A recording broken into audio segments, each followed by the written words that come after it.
Okay, अब ये मैंने कुछ मैट्रिक्स लिखी हैं। अब इसका इन मैट्रिक्स लिखने का मकसद सिर्फ यही है कि आपको आगे मैं ये बताऊं कि इक्वल मैट अगर हमारे पास कुछ मैट्रिसेस दिए हुए हों और कहा जाए कि आप इनमें से फाइंड आउट करें कि कौन से जो मैट्रिसेस हैं वो।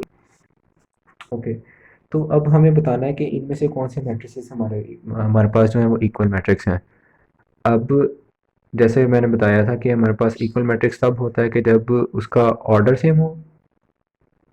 यहाँ पे मैं लिख देता हूँ ऑर्डर सेम होना चाहिए और कॉरस्पॉन्डिंग हमारे पास जो एलिमेंट्स हैं वो सेम होने चाहिए। तो ये कॉरस्पॉन्डिंग एलिमेंट्स हमारे पास सेम होने चाहिए। अगेन मैं रिपीट कर देता हूँ कि ऑर्डर सेम हो और उसके सेकेंडली हमारे पास कॉरस्पॉन्डिंग एलिमेंट्स जो हैं वो सेम होने चाहिए।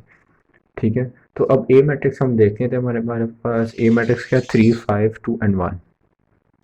अब इनमें से हम चेक करते हैं कि किसका इसका ऑर्डर हमारे पास 2 क्रॉस 2 है।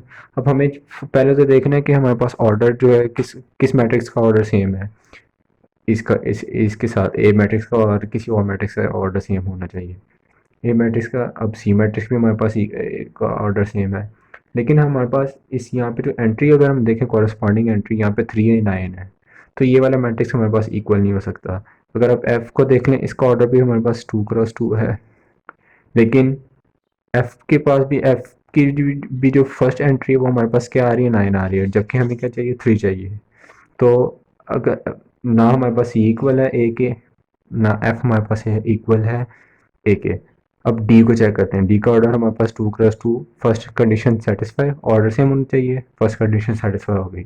अब कॉरेस्पॉन्डिंग एलिमेंट्स चेक करते हैं। फर्स्ट एलिमेंट 3, 4 - 1 3 सेटिस्फाई है। 5 equals to 5, 2 equals to 2 same entries हैं 1 एंड 1। तो हम कह सकते हैं कि ए मैट्रिक्स जो है वो इक्वल है डी के।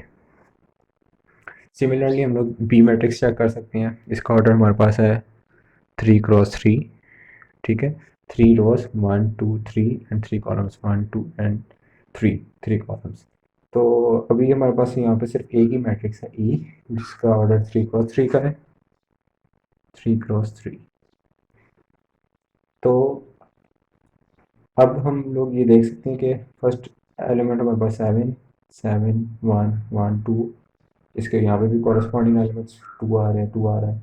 2 + 1 3 5 5 6 6 3 3 1 2 - 1 0 एंड 0। तो हम कह सकते हैं कि बी बी मैट्रिक्स और ई मैट्रिक्स इक्वल है। बी इज इक्वल टू ई। अब लास्ट में हमारे पास एक सी मैट्रिक्स रह गया है, एफ रह गया।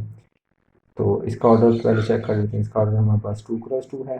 फर्स्ट एंट्री 9 7 + 2 9, सेकेंड एंट्री 7 3 + 4 7, फिर थर्ड एंट्री 2 2 4 है 0।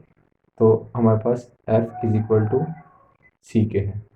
मतलब कि एफ मैट्रिक्स हमारे पास सी है, क्योंकि हमारे पास ये जो फर्स्ट ये जो दो प्रॉपर्टीज़ थी, जो दो कंडीशंस थी हमारे पास कि मैट्रिक्स इक्वल तब होता है, ऑर्डर सेम होना चाहिए, कॉरस्पॉन्डिंग एलिमेंट सेम होना चाहिए। तो ये इसकी कुछ एग्जांपल्स थी।